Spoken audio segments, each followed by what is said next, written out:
Le soir du 23 octobre 2025, un silence numérique a frappé Dar es Salaam, plongeant la capitale tanzanienne dans l'obscurité. À 23h17 précises, les écrans ont cessé de briller, les connexions Internet se sont figées, et un lourd sentiment d'incertitude s'est emparé de la ville. Le gouvernement a rapidement attribué cet incident à une panne technique, mais pour les citoyens, c'était bien plus qu'un simple problème de connexion. Un avertissement, un message silencieux. Et si le contrôle total était à portée de main? Ibrahim Traoré, leader burkinabé, observait cette scène avec une attention particulière, conscient que ce qui se jouait en Tanzanie allait résonner dans tout le continent africain.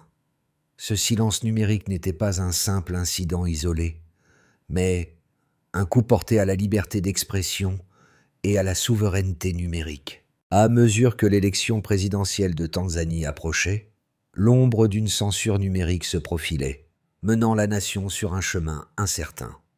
Alors que les rues étaient envahies par des soldats et que des gaz lacrymogènes empoisonnaient l'air, les citoyens tanzaniens commençaient à comprendre la gravité de la situation.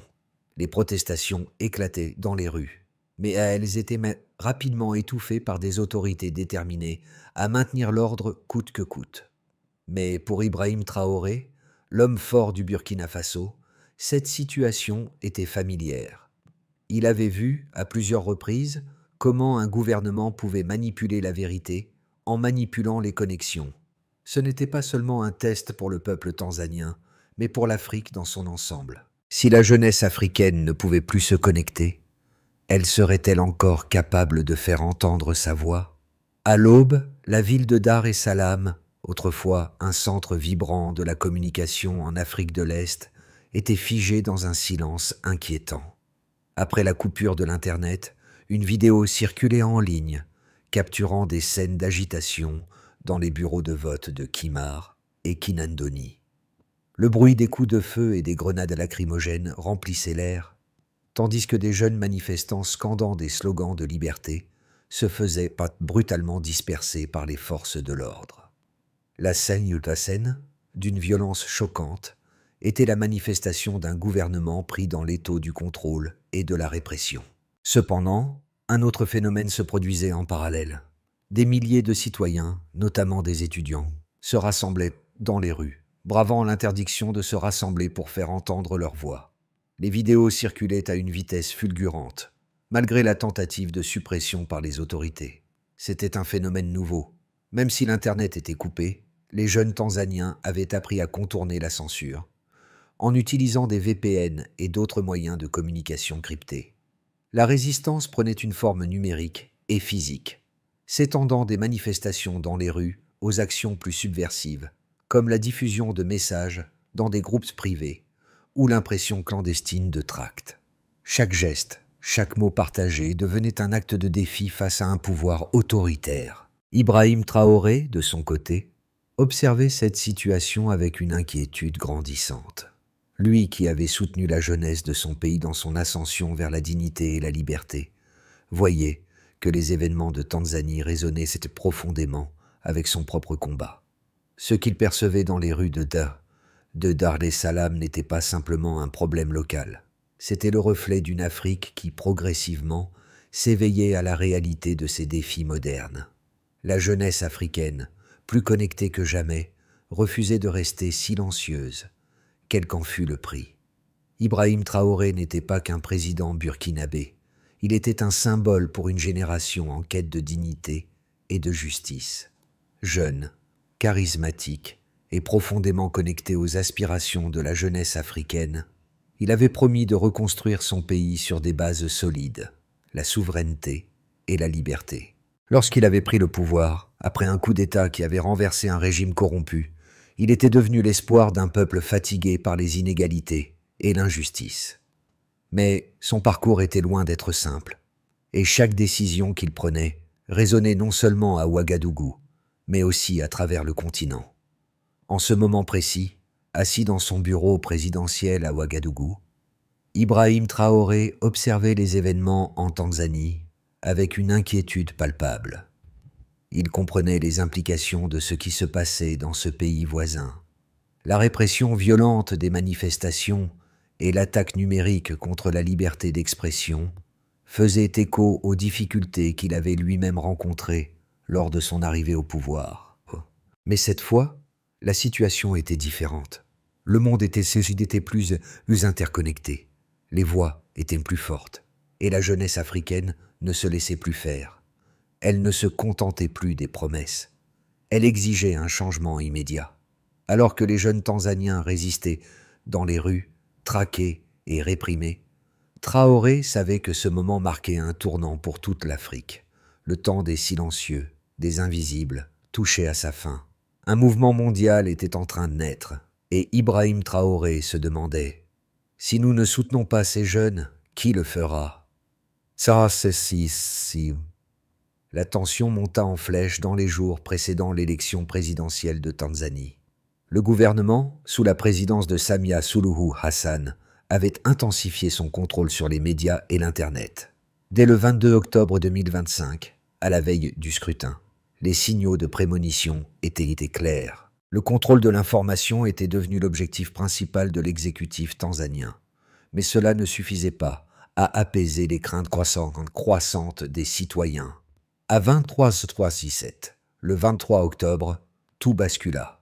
Les écrans des téléphones, des ordinateurs et des télévisions s'éteignirent. Le pays entier se retrouva dans une obscurité numérique. C'était une première. Le gouvernement expliqua rapidement la coupure par une panne technique, mais pour la population, il était évident qu'une manœuvre de suppression des informations avait été lancée. La censure s'étendait bien au-delà du contrôle des ondes. Les forces de sécurité envahissaient les rues de Dar es Salaam, tandis que des affrontements éclataient près des bureaux de vote. Le lendemain matin, un autre choc. La fumée s'élevait des bureaux de vote à Kimar et Kinondoni, emblème de l'agitation politique. Les soldats, lourdement armés, quadrillaient la capitale. Le gouvernement annonça des mesures d'urgence et fit appel à la sécurité nationale. Mais cette réponse ne calma pas les tensions, bien au contraire. Dans les quartiers populaires de la ville, des manifestations éclatèrent. Des jeunes, souvent armés de téléphones et de banderoles, dénonçaient la manipulation des élections et l'injustice systémique.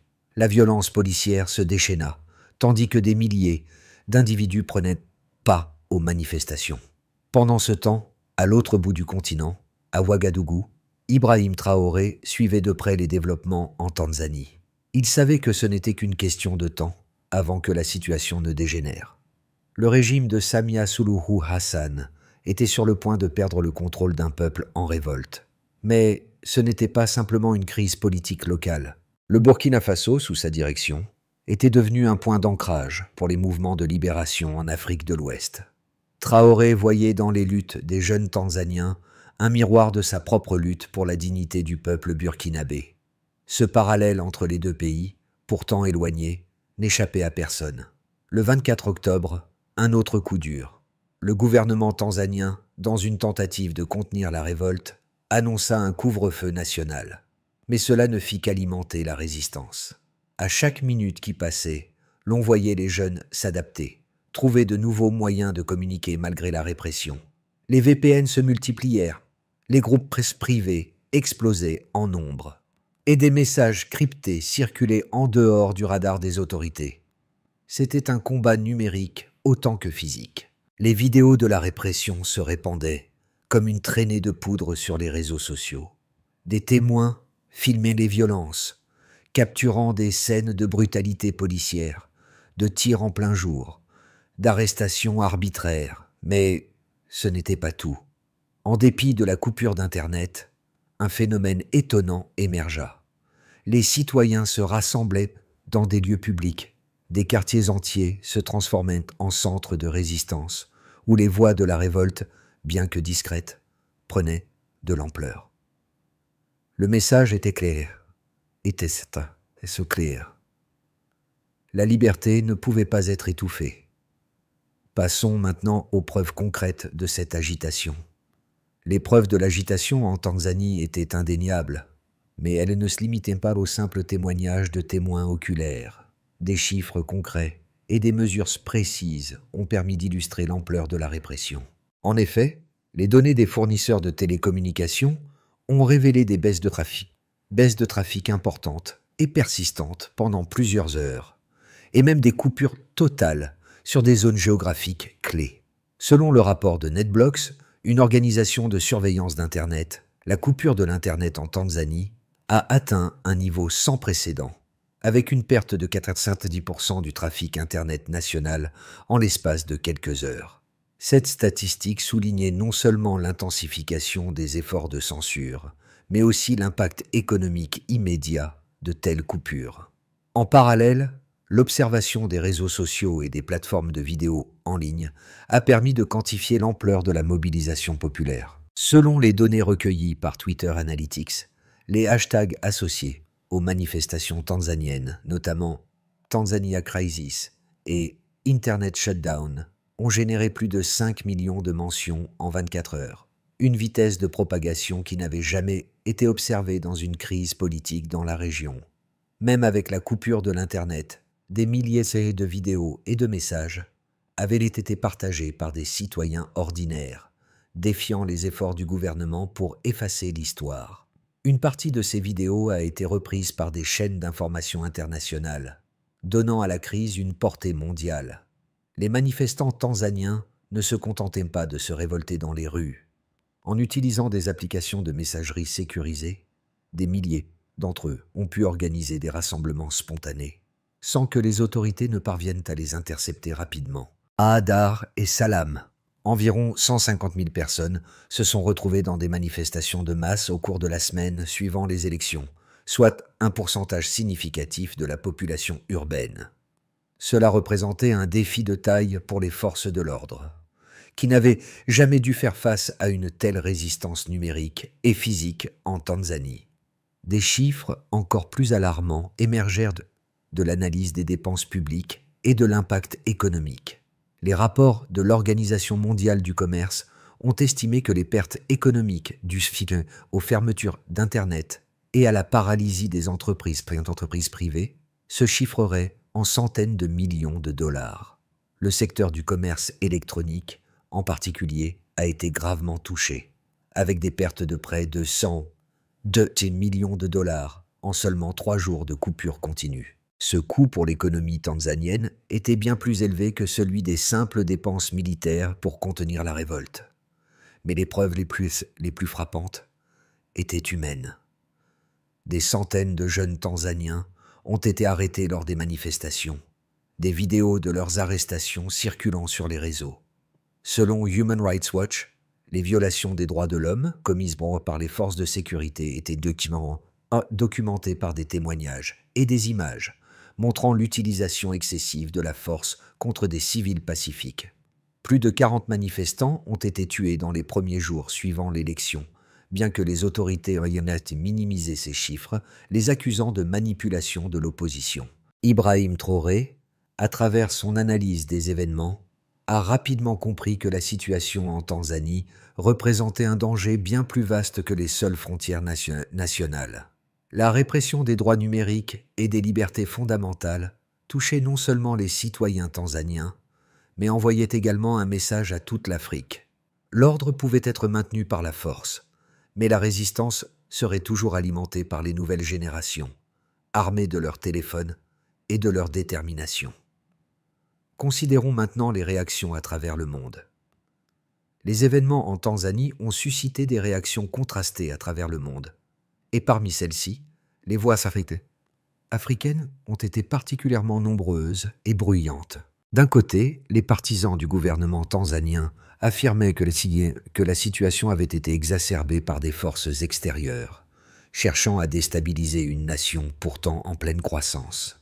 Ils soutenaient que les coupures d'Internet étaient nécessaires pour garantir la sécurité nationale face à des provocations extérieures, notamment des acteurs étrangers souhaitant perturber les élections.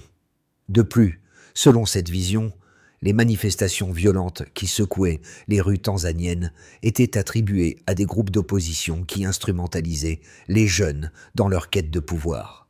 Le gouvernement, de ce point de vue, ne faisait que défendre l'ordre et la stabilité du pays face à des menaces internes et externes.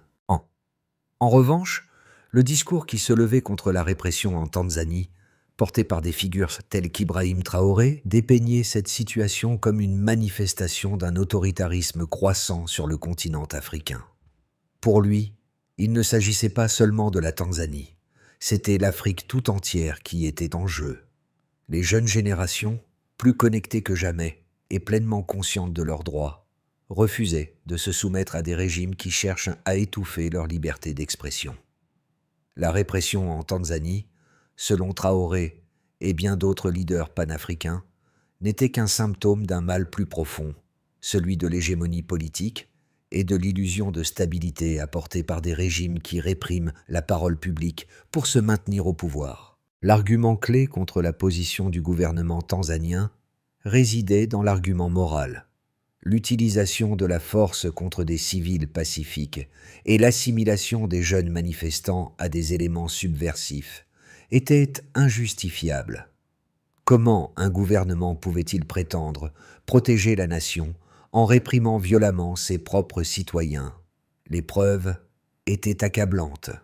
Des vidéos montrant la brutalité policière et les témoignages de familles endeuillées par la perte de leurs proches dans ces manifestations soulignaient l'ampleur des abus de pouvoir. Traoré et ses alliés africains se mettaient en garde. Cette violence ne ferait qu'engendrer davantage de divisions, non seulement en Tanzanie, mais dans toute l'Afrique. Ainsi, les deux camps se livraient à une bataille idéologique fondamentale. D'un côté, le maintien du statu quo au nom de l'ordre et de la stabilité. De l'autre, un appel à la dignité humaine et à la reconnaissance des droits fondamentaux. Pour Ibrahim Traoré, il n'y avait pas de doute. La véritable stabilité ne pouvait se bâtir que sur la liberté et le respect des droits de l'homme. Un tournant inattendu s'est produit à mi-chemin de la crise. Le 26 octobre, alors que la violence semblait s'intensifier dans les rues de Dar es Salaam, une vidéo inédite fit surface. Dans cette vidéo, un membre clé du gouvernement tanzanien, un ministre de l'Intérieur, reconnaissait publiquement les violences et exprimait son regret d'avoir laissé la situation se détériorer. Ce moment, bien que rapide et fugitif, devint une sorte de catalyseur pour la révolte en Tanzanie et au-delà. La vidéo circula à une vitesse fulgurante, et bien que les autorités tentèrent de la censurer, elle fut partagée massivement via des réseaux alternatifs. Ce fut un moment d'ouverture inattendu, presque irréel, dans un contexte où le gouvernement semblait avoir tout sous contrôle. En réponse à cela, une vague de solidarité internationale se leva, amplifiée par les jeunes Africains à travers les réseaux sociaux. Ibrahim Traoré, observant cette dynamique, vit un potentiel de transformation. La vérité, bien qu'effacée dans les médias traditionnels, trouvait son chemin à travers les canaux alternatifs, et la lumière commençait à briller là où l'obscurité semblait dominer. Pour Traoré, cette vidéo représentait plus qu'une simple reconnaissance d'un gouvernement. Elle était le signe que même les systèmes les plus répressifs ne pouvaient pas éternellement étouffer la vérité. Examinons les conséquences de cette répression. Les conséquences de la répression en Tanzanie étaient déjà visibles, mais elles allaient rapidement se manifester sur plusieurs niveaux. Sur le plan politique, la crise avait fracturé la société tanzanienne. Le gouvernement, bien qu'il ait tenté de maintenir l'ordre en utilisant la violence et la censure, n'avait pas réussi à rétablir la paix durablement. Le contraste entre la stabilité affichée par les autorités et la réalité des révoltes dans les rues devenait trop flagrant pour être ignoré. Le pays connaissait une polarisation accrue. Les partisans du gouvernement, souvent issus des zones urbaines et proches du pouvoir, se sentaient plus en sécurité sous le régime de Samia Suluhu Hassan. Ils soutenaient que la stabilité du pays passait par la fermeté et le maintien de l'ordre, quitte à faire quelques sacrifices en matière de libertés individuelles. Mais dans les quartiers si populaires et les campus universitaires, la perception était bien différente. Les jeunes, en particulier, se sentaient abandonnés par un gouvernement qui ne répondait plus à leurs attentes. l'appel à la liberté d'expression et à la justice devenait une lutte pour l'identité nationale. À l'international, la Tanzanie était désormais perçue sous un jour bien différent. Les États-Unis, l'Union européenne et plusieurs organisations des droits de l'homme condamnaient fermement la répression, qualifiant les événements de violation flagrante des droits humains. Cependant, malgré les pressions diplomatiques, le gouvernement tanzanien semblait déterminé à poursuivre sa politique de répression. Cela n'empêchait pas, cependant, la montée d'un mouvement de solidarité. Les étudiants d'autres pays africains, particulièrement au Kenya, au Ghana et en Afrique du Sud, se mobilisaient pour apporter leur soutien à la jeunesse tanzanienne. Le message était simple. La répression en Tanzanie n'était pas isolée. C'était un combat continental. Les jeunes leaders, notamment ceux des mouvements estudiantins, avaient trouvé une nouvelle voie pour faire entendre leur voix. En dépit des tentatives de censure, les étudiants utilisaient des moyens numériques pour organiser des manifestations et publier des informations. Les réseaux de résistance s'étendaient au-delà des frontières tanzaniennes, avec des manifestations de solidarité se tenant dans des villes africaines clés. Pour Ibrahim Traoré, la situation en Tanzanie portait des implications profondes pour l'Afrique. Ce qui se passait dans ce pays allait influencer la manière dont les gouvernements africains traitaient leurs jeunes et leur opposition. Traoré savait que l'Afrique était à un moment charnière. Si la répression pouvait écraser une voix, il était probable qu'elle essaie de faire de même ailleurs. Mais c'était sans compter sur l'énergie et la résilience de la jeunesse africaine. Chaque manifestation, chaque vidéo, chaque message de solidarité envoyait un signal fort aux régimes autoritaires. L'Afrique ne se laisserait plus faire. À court terme, la situation en Tanzanie restait incertaine. Dans les 6 prochains mois, 3 scénarios principaux pourraient se dessiner, chacun avec des implications majeures pour le pays et pour l'Afrique dans son ensemble. Imaginons d'abord le scénario de l'intensification de la répression, que l'on pourrait qualifier de scénario de base. Dans ce scénario, le gouvernement tanzanien choisit de continuer sa politique de répression, renforçant encore plus le contrôle sur les réseaux sociaux et les moyens de communication. L'opposition et les manifestations seront de plus en plus écrasées par la force. Dans cette dynamique, la société civile se trouvera isolée, réduite à des actions souterraines. Le gouvernement, soutenu par les forces de sécurité, pourrait réussir à contenir le soulèvement à court terme. Cependant, cette victoire apparente cacherait une division profonde dans la société tanzanienne. La méfiance envers le pouvoir s'intensifierait et l'économie nationale risquerait de subir les conséquences des sanctions internationales et de l'isolement diplomatique. À long terme, la stabilité du gouvernement resterait fragile, alimentée par une jeunesse de plus en plus révoltée. Considérons maintenant un scénario plus optimiste, celui de l'ouverture et de la réforme. Un autre scénario pourrait voir le gouvernement tanzanien céder sous la pression interne et externe, amorçant un processus de réforme politique. Dans les mois suivant la crise, le gouvernement pourrait accepter d'ouvrir le dialogue avec l'opposition, la société civile et les leaders étudiants. Des réformes économiques et politiques pourraient être mises en place pour apaiser les tensions et redonner de l'espoir à la jeunesse. Dans ce scénario, le rôle de la communauté internationale, y compris de l'Union africaine, serait crucial pour soutenir cette transition.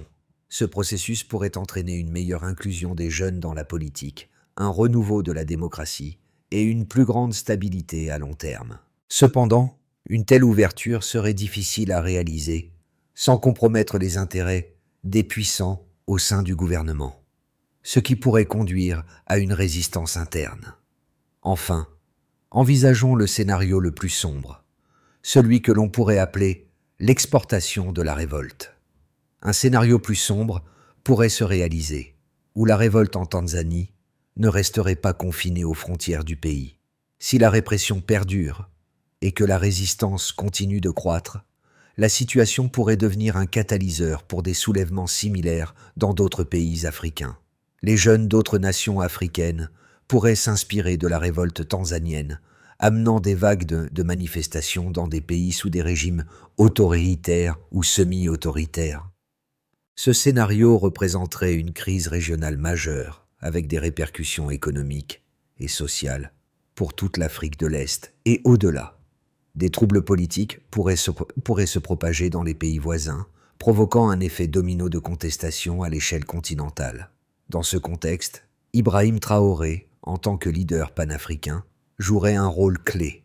Si les révoltes se propageaient au-delà de la Tanzanie, il pourrait se retrouver à la tête d'un mouvement de solidarité continentale, appelant à un changement systémique à travers l'Afrique. Cependant, la répression et les défis internes qu'il rencontre dans son propre pays pourraient limiter son influence extérieure, tout en renforçant les liens entre les jeunes leaders africains. Alors que la répression en Tanzanie et l'écho de la jeunesse africaine résonnent à travers le continent, il est crucial de comprendre que cette lutte n'est pas simplement géographique. Ce qui se passe en Tanzanie, ce que vivent les jeunes manifestants qui se battent pour leur liberté d'expression, est une question qui touche l'ensemble du continent africain. Ce n'est pas une simple protestation dans un seul pays, mais un signal d'alarme pour toutes les nations où les jeunes générations se sentent étouffées, ignorées et opprimées. Le monde regarde, et l'Afrique doit décider, restera-t-elle silencieuse face à la répression ou répondra-t-elle par la solidarité, le courage et la résilience de sa jeunesse? Pour Ibrahim Traoré, ce n'est pas une question d'une seule nation, mais d'une Afrique qui se redéfinit. L'appel qu'il lance est clair.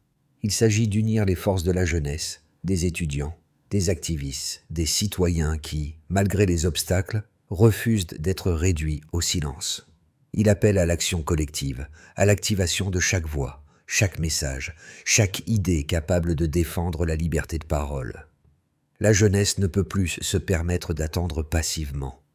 Elle doit se lever, non seulement pour défendre ses droits, mais pour redéfinir un avenir où le contrôle des peuples par la peur et la répression n'a plus de place. À travers les actions en Tanzanie, à travers les vidéos, les manifestations et les messages cryptés, un message est clair. L'Afrique doit redéfinir son futur. Et ce futur commence par les jeunes qui, aujourd'hui, dans les rues de Dar et Salam, comme dans les salles de classe de toute l'Afrique, exigent leur droit à la parole et à la liberté. C'est une bataille pour la dignité, pour la justice et pour l'avenir de toute une génération. Face à la répression croissante en Tanzanie et à la montée des tensions dans toute l'Afrique, il est essentiel de répondre non seulement par des actes de résistance immédiats, mais aussi par une vision stratégique à long terme, pour que la lutte des jeunes Tanzaniens et Africains pour la liberté et la dignité soit efficace. Une feuille de route claire doit être tracée.